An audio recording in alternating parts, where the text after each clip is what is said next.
Shalom, selamat datang kembali dalam program podcast KPA Online Jemaat Tamrin.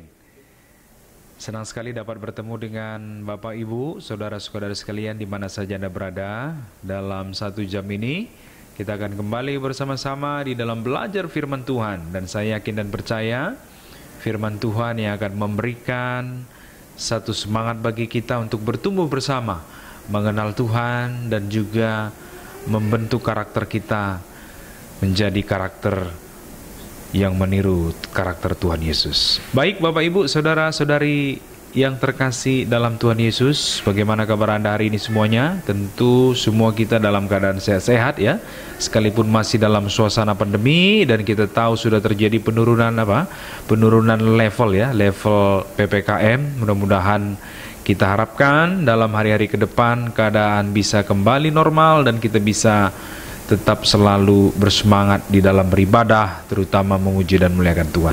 Baik, pada sore ini kita akan kembali bersama-sama mempelajari firman Tuhan bersama saya Pendeta Muda Andreas Ginting. Dalam 1 jam ke depan kita akan bersama-sama berdiskusi firman Tuhan ya, mempelajari firman Tuhan. Dan saat ini juga di studio telah hadir seorang muda ya, seorang muda yang bersemangat, seorang muda yang cukup aktif ya. Siapa lagi kalau bukan Gerald ya, Alexander Hidayat. Ya, kita sapa dulu Gerald. Gerald, shalom. Shalom Pendeta. Bagaimana kabar? Ya, luar biasa Pak Pendeta. Ya. Baik-baik saja saya Pak Saya Pendeta. selalu senang menanyakan kabar kamu Gerald ya. Terima kasih Pak Pendeta. Saya merasa terhormat Pak Pendeta. Puji Tuhan ya. Oke Gerard, sore ini kita akan lanjutkan kembali ya pelajaran Ya, kita. betul, Pak Pendeta. Dan topiknya masih tentang apa? Masih adakah yang bisa dipercaya? Masih adakah yang bisa dipercayai ya? Oke, sebelum kita memulaikannya, Gerard boleh memulaikannya dalam doa ya. Ya. Mari sama-sama kita berdoa. Bapa kami di surga, Bapa yang baik, terima kasih Tuhan sudah memberkati kami sepanjang 1 hari yang dania. Bapak, saat ini kami akan memulai diskusi Alkitab yang akan kami bawakan. Kiranya Tuhan berkati supaya diskusi ini boleh memberikan manfaat dan makna yang berarti bagi kami ya Bapak. Ampunilah segala dosa dan segala pelanggaran kami. Kami berdoa hanya melalui nama-Mu, Yesus Kristus yang menjadi juru selamat dan penebus dosa kami. Amin. Amin. Terima kasih Gerard. Baik Bapak Ibu, saudara-saudari sekalian, pada pertemuan yang lalu kita sudah membahas ya Gerard ya, bagaimana Alkitab itu bisa kita percaya ya. Ya, Ketika fenomena-fenomena di dunia sekarang ini menyebabkan kekecewaan, kegagalan akibat hilang kepercayaan, tetapi Alkitab itu mampu untuk menguatkan kita, apalagi mampu untuk menjadi harapan kita ya. Mengembalikan kembali kepercayaan yang sudah hilang itu, karena memang Alkitab itu datangnya dari Tuhan sendiri yang diilhamkan kepada manusia, dan Alkitab itu sebagai penyataan khusus Tuhan ya, penyataan khusus Tuhan untuk menyelamatkan manusia. Tidak hanya di dunia ini, tapi sampai di dunia yang akan datang. Demikian ya Gerard ya. Iya, jadi betul. hari ini kira-kira apa nih yang mau kita bahas nih? Ya, ini sedikit pertanyaan saja Pak Iya, Pendeta. silakan.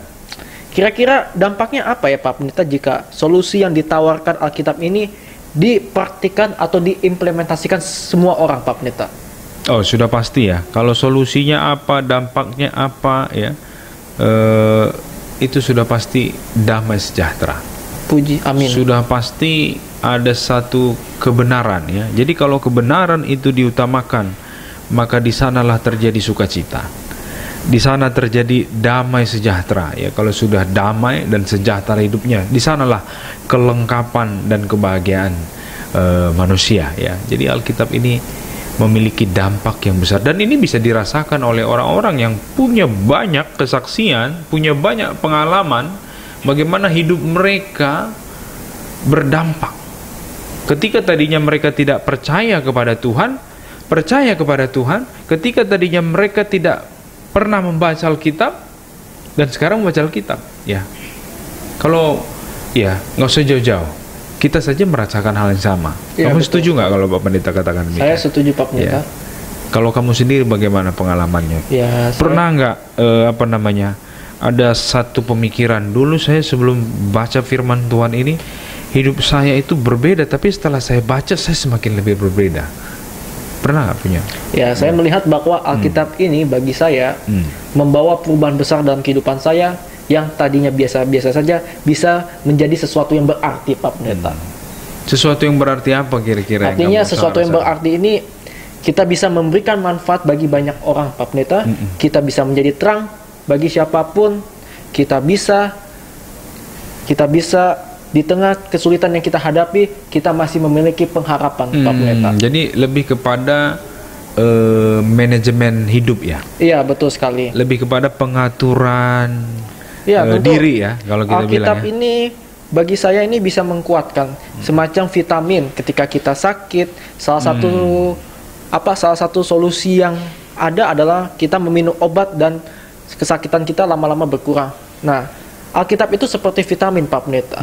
Ketika kita mungkin merasa frustasi dalam menghadapi hidup, ketika kita mungkin menghadapi banyak pergumulan, ketika mungkin kita menghadapi banyak percobaan, satu-satunya solusi yang ada adalah bagaimana kita menyerahkan hidup kita sepenuhnya kepada Tuhan melalui Alkitab salah satunya, tentu juga dengan berdoa, dan itu bisa menjadi vitamin bagi saya dan menguatkan saya dalam menghadapi kehidupan selanjutnya. Terlepas mau apapun hasilnya, saya yakin dan saya percaya kehidupan saya ke depannya adalah bagian daripada rencana Tuhan menuju kehidupan yang kekal, Pak Pendeta. Luar biasa ya. Jadi artinya dampak yang paling nyata itu perubahan secara rohani. Betul, ya? Pak Pendeta. Perubahan secara rohani. Memang itu dirasakan oleh banyak orang. Jadi memang kalau bicara mengenai dampak ini, tentu ya semua kita pasti merasakan hal yang sama. Saya juga merasakan hal yang sama ya. Dan dulu saya nggak kenal Tuhan, Gerald. Ya, tetapi setelah saya baca Alkitab, saya menemukan sesuatu yang tidak saya temukan di dunia ini. Dan ketika saya menemukan, dan saya tidak mau lepas lagi, karena itu sudah cukup untuk menjadi pencarian dalam hidup. Dan ya puji Tuhan, sampai hari ini kita berada di dalam tuntunan Tuhan oleh karena kebenaran. Ya, jadi memang Alkitab ini sesuatu yang bisa menguatkan kita. Tapi ngomong-ngomong soal Alkitab, supaya permisa juga benar-benar yakin akan firman Tuhan yang ditulis dalam Alkitab, saya mau tanya dulu sama Pak Pendeta. Iya, silakan. Kira-kira apakah nubuatan-nubuatan Alkitab mengukuhkan bahwa Alkitab itu diilhami oleh Tuhan, Pak Pendeta? Iya, sudah tentu ya, Alkitab itu memang diilhamkan oleh Tuhan. Ya, sebagaimana yang lalu sudah kita pelajari bahwa dikatakan Alkitab itu di dalam 2 Timotius 3 ayat 16 ya, kita sudah pelajari kemarin, tulisan yang diilhamkan oleh Tuhan ya, tulisan yang diilhamkan oleh Tuhan. Dan ilham itu datangnya dari Tuhan, dan ilham itu diberikan kepada manusia supaya manusia itu dapat yang pertama diajar, yang kedua menyatakan kesalahannya, yang ketiga memperbaiki kelakuannya, dan yang keempat mendidik di dalam kebenaran. Ya, itulah sebabnya kalau kita baca di dalam Yesaya 42 ya, boleh bantu baca barangkali di Yesaya 42 ayat 8 dan 9. Yesaya 42 ayat 8 sampai 9 ya, Pak Pendeta. Aku ini Tuhan, itulah namaku. Aku tidak akan memberikan kemuliaanku kepada yang lain atau kemasyuranku kepada patung. Ayat 9. Nubuatan-nubuatan yang dahulu sekarang sudah menjadi kenyataan. Hal-hal yang baru hendak kuberitahukan. Sebelum hal-hal itu muncul, aku mengabarkannya kepadamu. Nah, itu dia poinnya ya. Jadi gambaran Tuhan di dalam ayat ini menyatakan, dia menyatakan sesuatu yang belum terjadi tapi dia sudah beritahu terlebih dahulu. Nah, ini kita bicara nubuatan ini bicara tentang nubuatan. Benar. Saya mau tanya Pak Pendeta, kira-kira nubuatan-nubuatan apa yang sudah terjadi dan apa yang akan terjadi dan dampaknya bagaimana, Pak Pendeta? Memang kalau bicara mengenai nubuatan ini ya, ini merupakan satu garis waktu ya. Bagaimana di dalam perjalanan dunia ini Allah memainkan peran yang sangat penting, peran yang sangat nyata di dalam garis waktu itu. Kalau namanya garis waktu selalu ada awal, ada pertengahan, dan juga ada akhir ya. Kita berbicara mengenai waktu dulu ini Gerald ya. Jadi bagaimana garis waktu ini ada awalnya dan ada ujungnya. Dan bagaimana peristiwa-peristiwa yang terjadi di dalam garis waktu ini, Tuhan tadi katakan di ayat 8 dan 9 Yesaya pasal 42 katanya apa? Di sana dikatakan bahwa nubuat-nubuat yang dahulu sekarang sudah jadi kenyataan.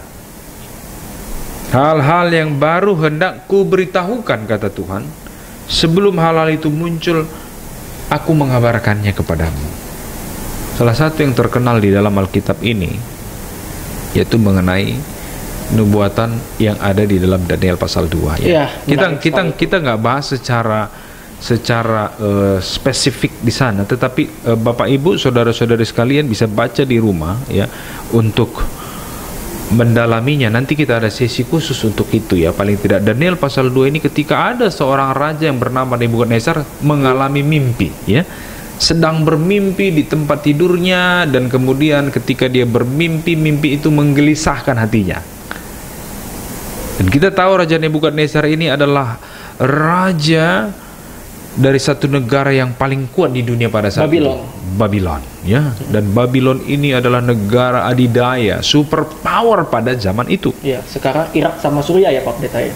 Ya, secara geografis demikian ya. Tetapi apa yang mau saya tekankan, bagaimana raja ini bermimpi, dan mimpinya itu bukan kebetulan. Mimpinya itu Tuhan yang memberikan, dan dia gelisah dengan mimpi itu, dan dia mengumpulkan para ahli-ahli nujum di sana ya. Dan ahli-ahli nujum itu tidak mampu untuk mengartikan mimpi itu.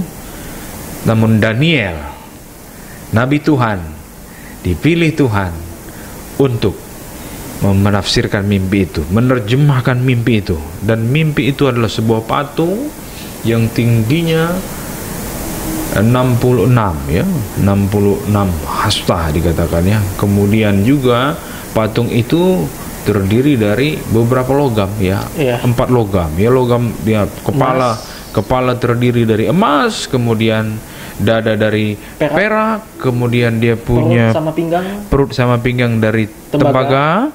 Kemudian kaki terdiri dari besi sampai kepada bagian yang kelima, jari-jari kaki campuran antara besi dan tanah liat. Lalu tidak hanya itu yang dia saksikan di dalam mimpi itu, dia juga melihat bagaimana sebuah batu yang terungkit dari langit menimpa jari-jari kaki dari patung itu. Dan akibatnya apa? Patung itu roboh, dan patung itu bagaikan hilang, bagaikan sekam ya, dimakan sekam dan angin. Dan batu yang menimpa patung itu menjadi gunung batu yang besar, dan itulah kerajaan Allah. Rupanya ya, saya katakan ini ternyata mimpi itu tentang sejarah perjalanan bangsa-bangsa di dunia ini. Dimulai dari zaman siapa? Babylon. Nebukadnezar ya. Zaman Nebukadnezar, kerajaan Babylon, diikuti oleh kerajaan berikutnya, adidaya berikutnya itu kerajaan Media Persia. Setelah Media Persia, kerajaan Yunani ya, di bawah Alexander Agung, dan berikutnya itu kerajaan Romawi kuno ya, Romawi kuno ya, kaisar-kaisar pada saat itu. Dan selanjutnya dari Romawi kuno menjadi 10 kerajaan Eropa ya, Eropa. Dan bagaimana selanjutnya sampai hari ini, semua perjalanan sejarah dunia ini tidak lepas dari mimpi Nebukadnezar. Dan itu menunjukkan Alkitab ini akurat. Ya, menarik sekali nih Pak Pendeta kalau kita belajar mengenai nubuatan dari Daniel yang diilhamkan melalui mimpi Nebukadnezar, bagaimana menggambarkan sejarah dunia melalui kerajaan-kerajaan. Tapi nanti mungkin di sesi lain kita akan bahas itu. Kita tidak akan membahas substansinya, tapi kita akan bahas garis besarnya aja di sini. Betul. Yang mau saya tanyakan, apa bukti yang muncul bahwa Alkitab ini adalah kebenaran? Bila kita bandingkan dengan nubuatan-nubuatan para nabi Perjanjian Lama tentang Mesias dengan catatan fakta sejarah di Perjanjian Baru berupa riwayat hidup Yesus, Pak Pendeta. Nah, ini yang paling menarik ya. Sebenarnya di sini yang paling menarik. Saya mau mengarahkan dulu ya pemikiran kita. Coba kamu baca dulu, Gerald, ya, bantu saya untuk membaca di dalam kitab kitab Lukas pasal 24. Lalu kita baca di ayat yang ke-27. Coba perhatikan di sana, Lukas 24 ayat 27. Ini satu penekanan yang sangat penting, karena inilah yang menjadi pusat dari perhatian Lukas dalam Alkitab. 24 ayat 7, Pak Pendeta. Ayat 27. Oh, ayat 27. Lalu ia menjelaskan kepada mereka apa yang tertulis tentang dia dalam seluruh kitab suci, mulai dari kitab Musa dan segala kitab nabi-nabi. Nah, coba perhatikan ayat itu baik-baik. Di sana dituliskan, lalu ia, siapa ini ia? Yesus menjelaskan kepada mereka apa yang tertulis tentang dia, artinya tentang Yesus sendiri, dalam seluruh kitab suci. Dengan kata lain, tentang siapa sebenarnya dalam seluruh kitab suci ini dinyatakan? Tentang Yesus. Ya. Dan lebih lanjut di ayat itu disebutkan, mulai dari kitab-kitab Musa dan segala kitab nabi-nabi. Ada kata di sana kitab-kitab Musa dan segala kitab nabi-nabi. Apa artinya kitab-kitab Musa? Inilah yang disebut dengan 5 kitab Taurat. Pentateuch, ya, penta artinya 5. Jadi 5 kitab Musa ini, 5 kitab Taurat ini, Kejadian, Keluaran, Bilangan, Imamat, Ulangan. Ya. Imamat, Bilangan, Ulangan. Ya, Imamat, Bilangan, Ulangan. Inilah 5 kitab yang ditulis oleh Musa. Ada berapa jumlah kitab di Perjanjian Lama? Ada 39. Dan bagaimana di Perjanjian Baru? Ada berapa jumlah kitab di Perjanjian Baru? 27. Itulah sebabnya Alkitab yang kita yakin sebagai firman Tuhan, yang diilhamkan oleh Tuhan, 66 buku ini harus kita terima dengan iman. Jangan ada yang mengurang-urangi, jangan ada yang menambah-nambah. Ya, jadi Alkitab ini, ya, diberikan oleh Tuhan. Dan kalau kita baca di ayat tadi, kitab Musa dan segala kitab nabi-nabi itu menjelaskan tentang siapa? Tentang Yesus. Kalau berbicara mengenai nabi, Gerard, saya mau katakan, ya, terminologi nabi ini adalah sebutan bagi penulis Alkitab di dalam Perjanjian Lama. Saya ulang sekali lagi, nabi adalah penulis Alkitab di Perjanjian Lama. Kalau Perjanjian Baru tidak disebut nabi, tetapi disebut rasul. Ya. Jadi nabi di dalam Perjanjian Lama itu ada banyak jenisnya. Ada nabi besar, ada juga nabi kecil. Ya. Nabi-nabi besar seperti Daniel, Yesaya, Yeskiel, dan kitab-kitab para nabi itu. Kalau tadi kitab Musa ada 5, Perjanjian Lama 39, berarti sisanya berapa? 34. Ya, 34 ini ditulis oleh para nabi, walaupun ada satu orang nabi tulis 1-2 buku. Ya, ditulis para nabi. Dan nabi-nabi ini siapa? Bisa raja dia, seperti siapa raja? Raja Daud, Raja Salomo, ya. Bisa juga dia seorang peternak. Nabi ini artinya the messenger, penyampai pesan, pembawa pesan Tuhan. Jadi nabi-nabi ini dipilih Tuhan, dikhususkan Tuhan. Menurut ayat itu kalau kita baca, mereka menjelaskan tentang Yesus. Hanya saja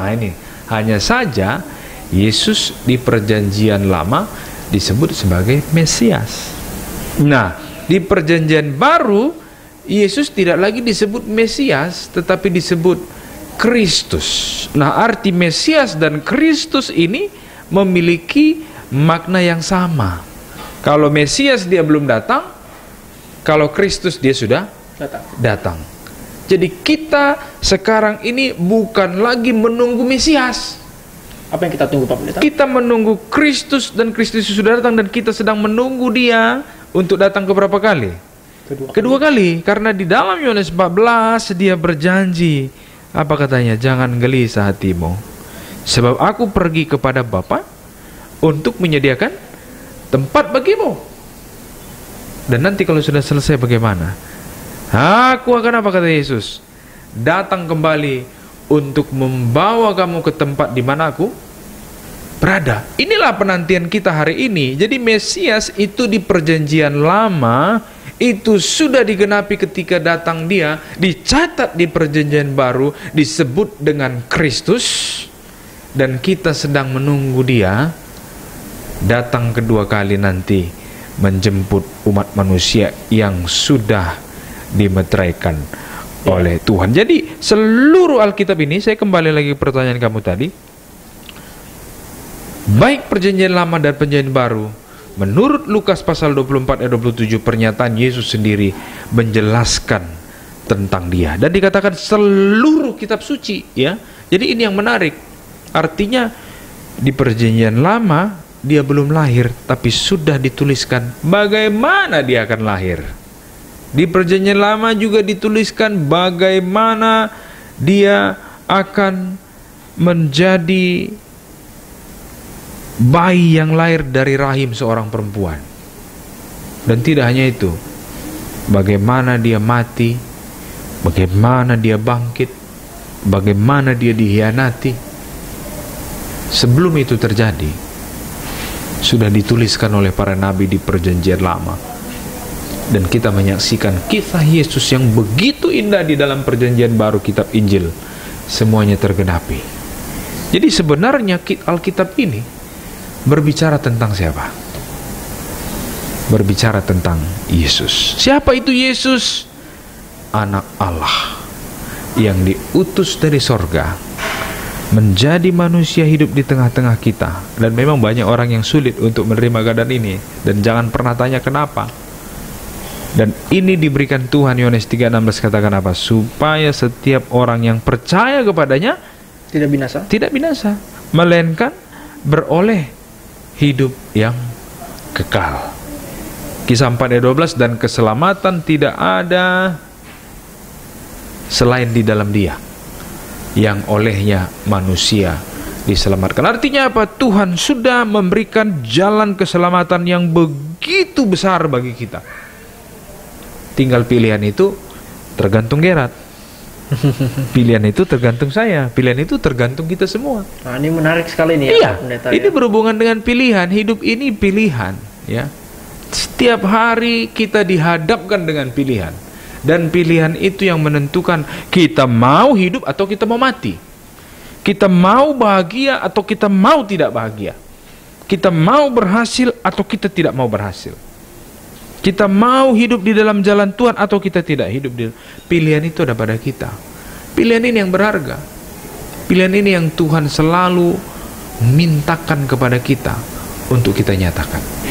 Dan bagaimana kita bisa dituntun untuk memilih yang benar, tergantung pada penyerahan pribadi kita kepada Tuhan. Ya, jadi memang ini yang menarik ya, bagaimana Alkitab ini secara keseluruhan menggambarkan tentang satu oknum, Yesus Kristus, anak Allah yang sudah datang ke dunia ini untuk menyelamatkan kita dari dosa. Ya, Pak Pendeta, ini menarik sekali ya, bagaimana kekuatan daripada Alkitab ini sungguh-sungguh luar biasa. Tapi yang mau saya pertanyakan, Pak Pendeta, tidak banyak orang yang bisa memahami kuasa daripada Alkitab. Walaupun udah ditranslate ke bahasa Indonesia atau bahasa Inggris, masih banyak yang belum memahami.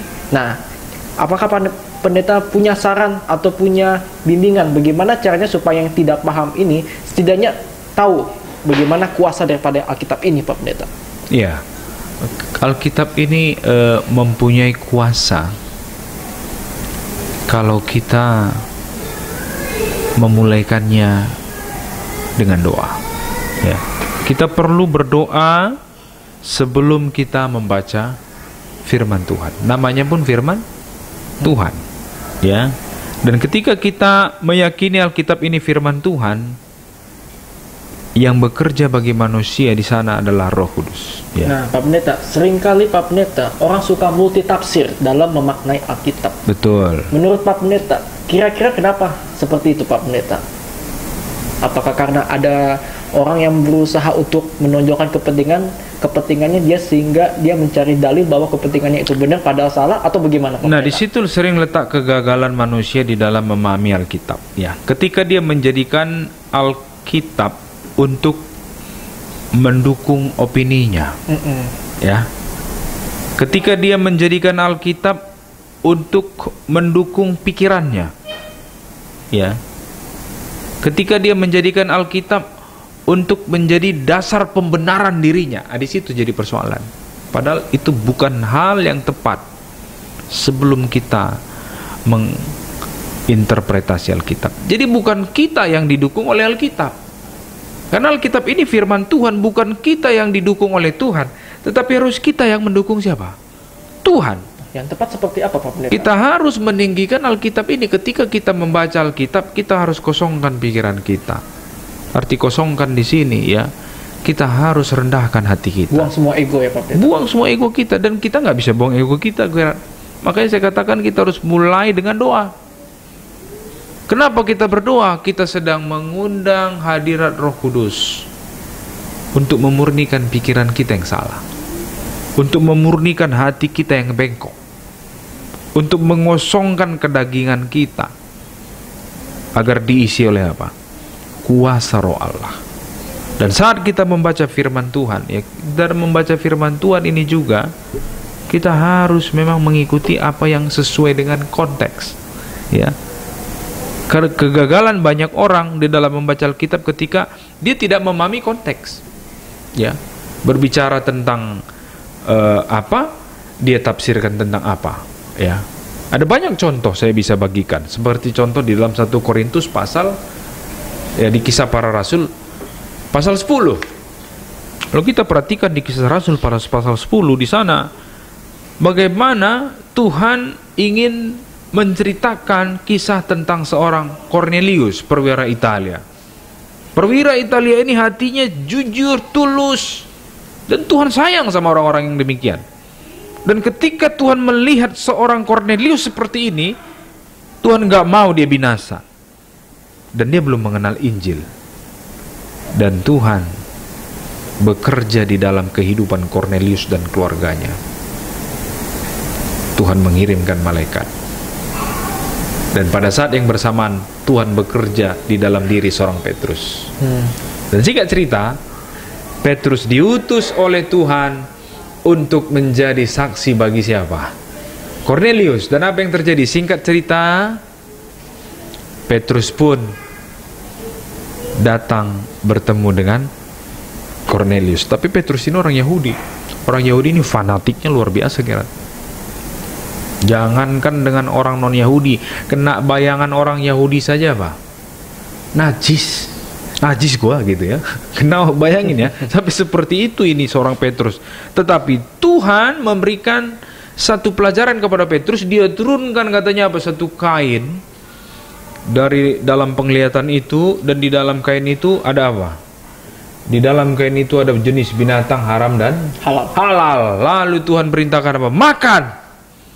Tapi Petrus bilang, oh Tuhan, saya belum pernah makan ini dari dulu. Tapi Petrus berpikir-pikir di dalam hatinya, ini kenapa ini? Ini apa maksud Tuhan ini? Ya, kan memang Tuhan sudah beritahu mengenai makanan yang halal dan makanan yang haram. Tapi kenapa Tuhan turunkan ini dalam penglihatan, kemudian Tuhan minta saya untuk makan? Dia bingung pertama ya. Tetapi pada akhirnya setelah dia bertemu dengan Cornelius, dia memahami arti konteks cerita sebenarnya bukanlah soal itu, tetapi soal apa yang ditekankan oleh Tuhan di dalam memberikan cerita itu. Coba kita baca di dalam Kisah pasal 10 ya. Kisah pasal 10 ayat yang ketiga, ayat yang ketiga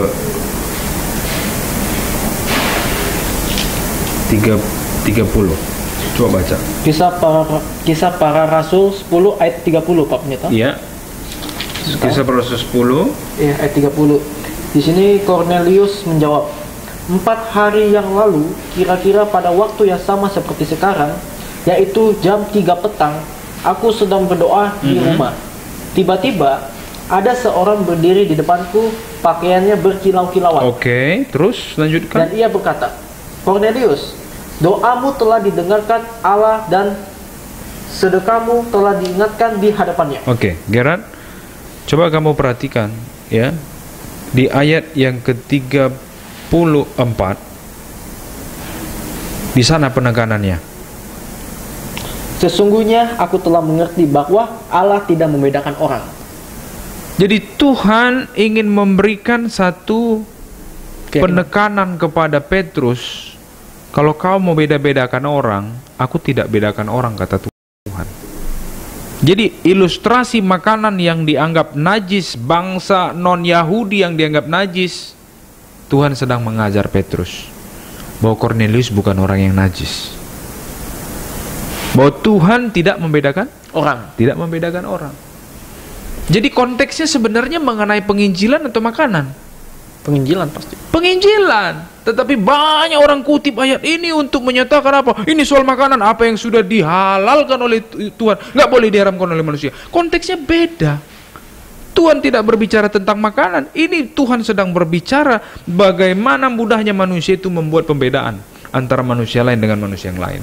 Dan Tuhan sampai mengajarkan dengan cara seperti ini kepada Petrus. Dan kalau bicara soal makanan, saya ingin bertanya, apakah Petrus memakan binatang yang diturunkan Tuhan di dalam kain itu?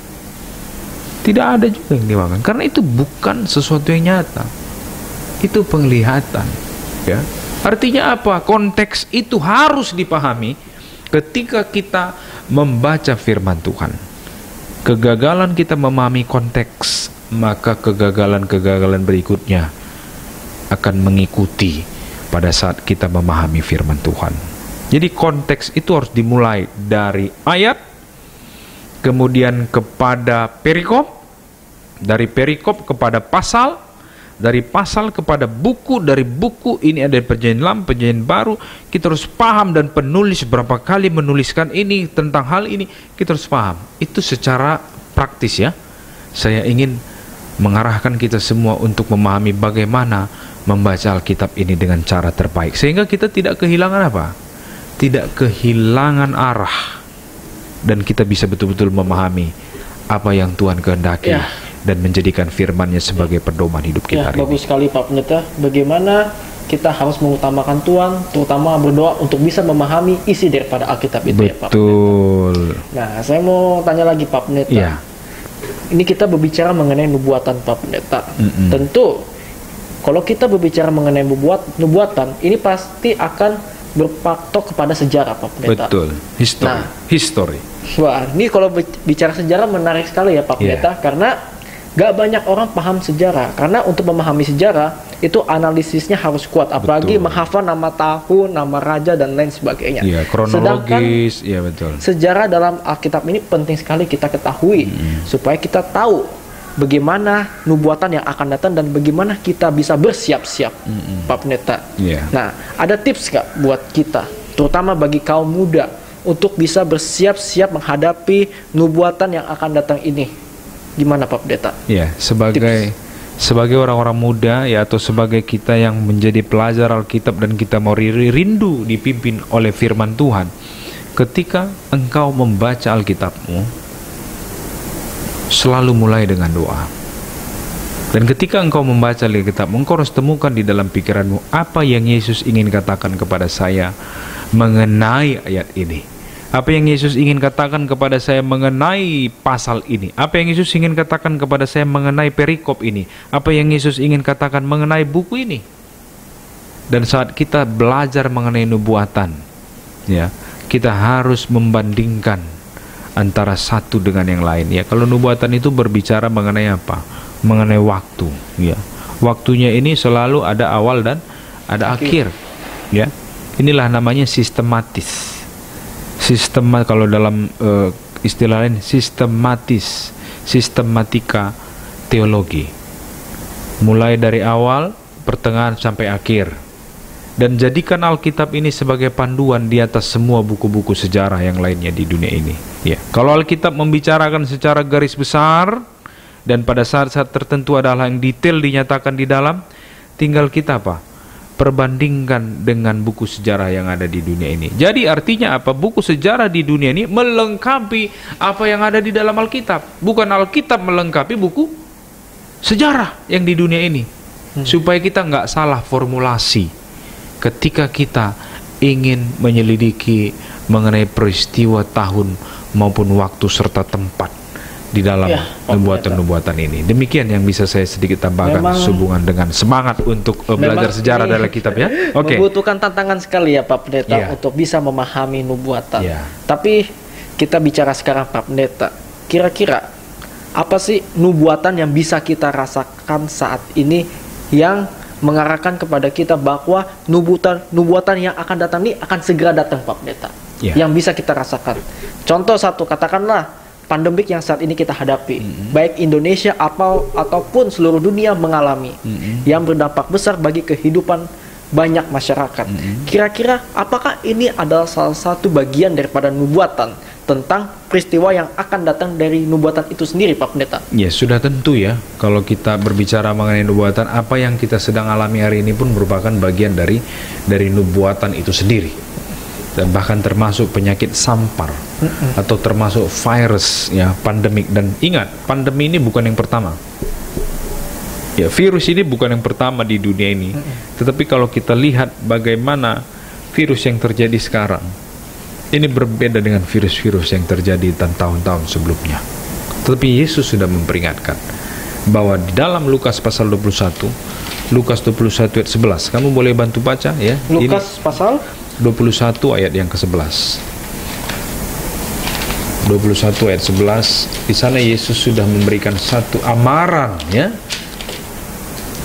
Disebutkan. Silakan baca. Lukas 21 ayat 11. Dan akan terjadi gempa bumi yang dahsyat, dan di berbagai tempat akan ada penyakit sampar dan kelaparan. Dan akan terjadi juga hal-hal yang mengejutkan dan tanda-tanda yang dahsyat dari langit. Nah, itu ya. Jadi ada sampar, ada kelaparan. Saya nggak hanya menyoroti sampar dan kelaparan, tapi apa yang Yesus katakan, dan akan terjadi juga hal-hal yang mengejutkan dan tanda-tanda yang dahsyat dari langit. Kalau di dalam Matius katakan, bahkan nanti akan terjadi sesuatu yang belum pernah terjadi sejak dunia ini dijadikan.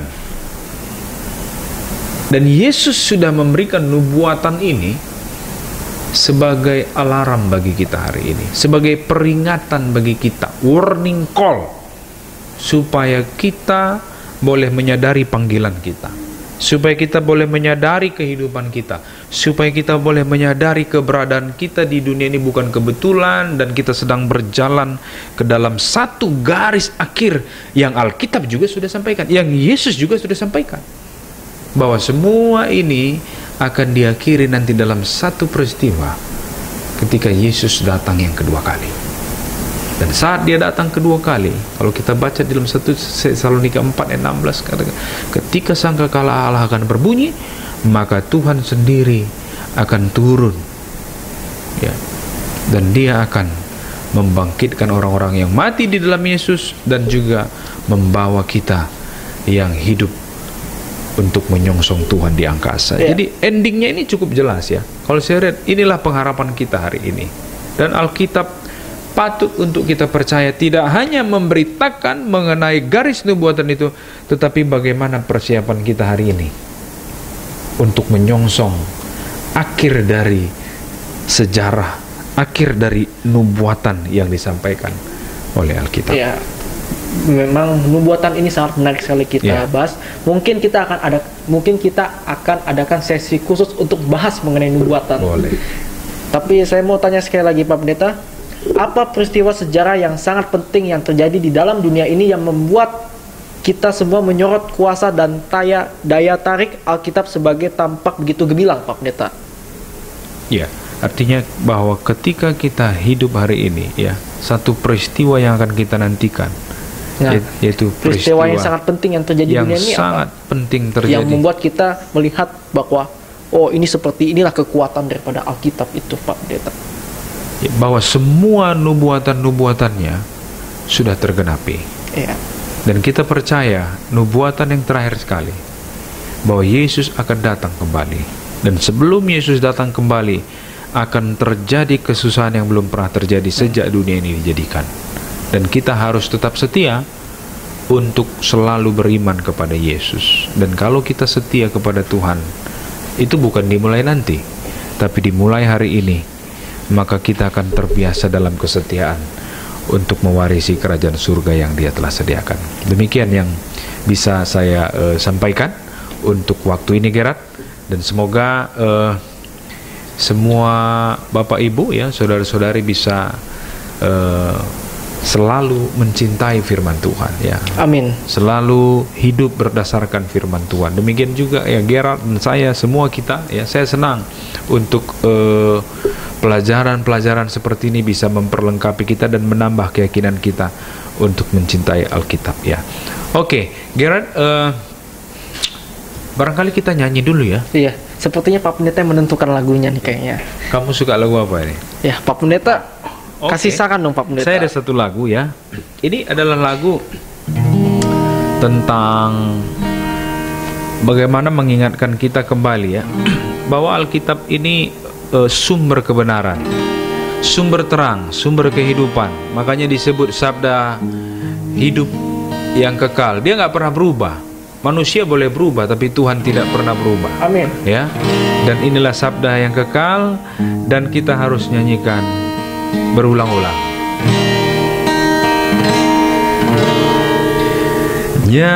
Nyanyikan berulang-ulang sabda hidup kekal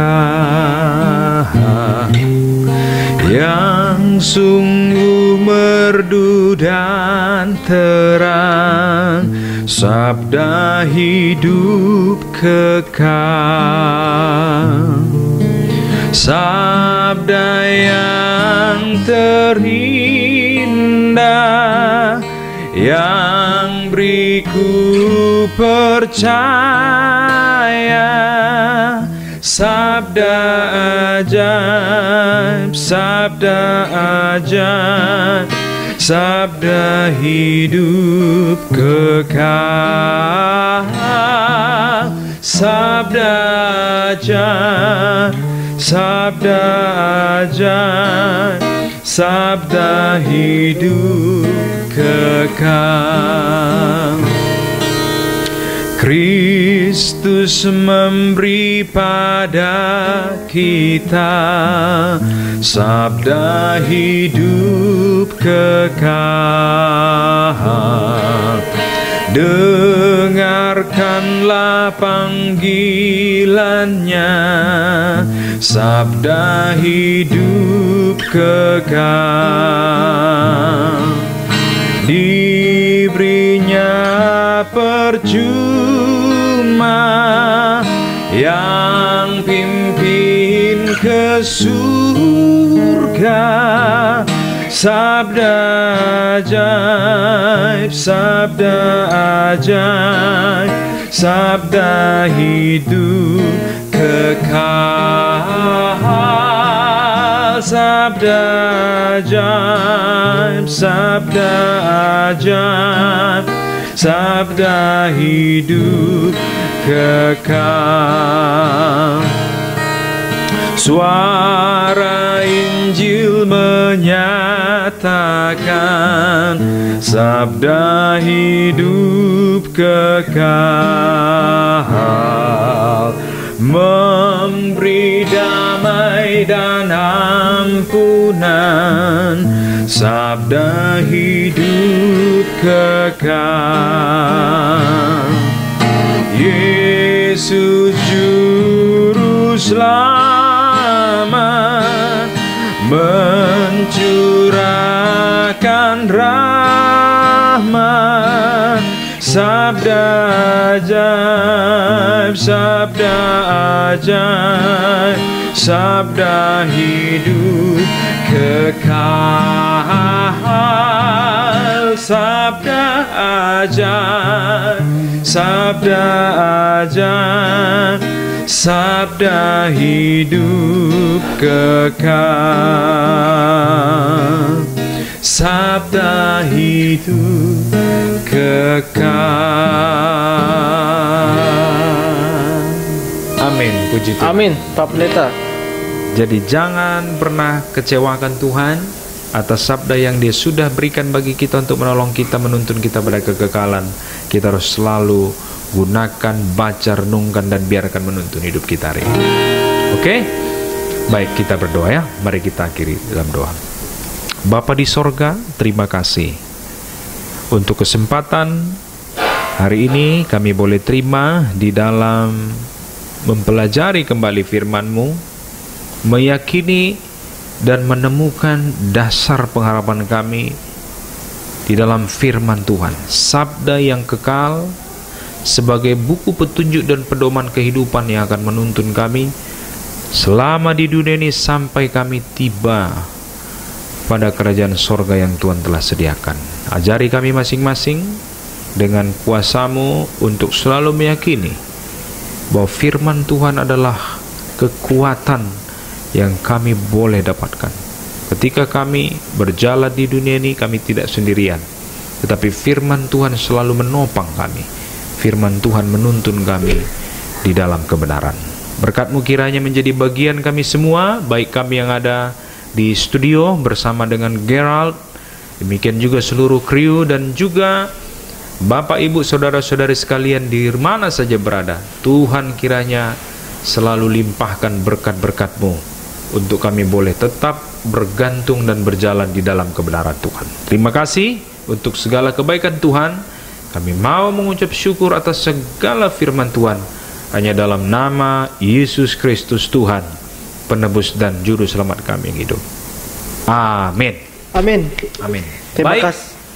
Terima kasih Pak Pendeta atas firman Tuhan yang sudah diberikan. Mudah-mudahan ini bisa memotivasi kita semua yang nonton di sini. Ya. Semoga firman Tuhan ini boleh menjadi berkat bagi banyak orang. Oh, sama-sama Gerald ya. Terima kasih udah hadir pada hari ini. Sama-sama Pak Pendeta. Studio kita ini, dan saya mau menyapa kepada Bapak, Ibu, Saudara-saudari yang sudah hadir. Terima kasih bagi setiap kita yang rindu ingin bertanya ataupun bersaksi ya, boleh tetap menghubungi kami melalui line telepon yang akan kami bagikan ataupun melalui kolom chat yang tersedia di YouTube kita ya. Di kolom itu Anda bisa bertanya, Anda bisa bersaksi, Anda bisa memberikan berbagai pendapat ya. Semoga Tuhan menolong kita semua untuk tetap selalu setia di dalam Tuhan. Kami dari studio ini mengucapkan terima kasih. Tuhan memberkati. Amin. Amin.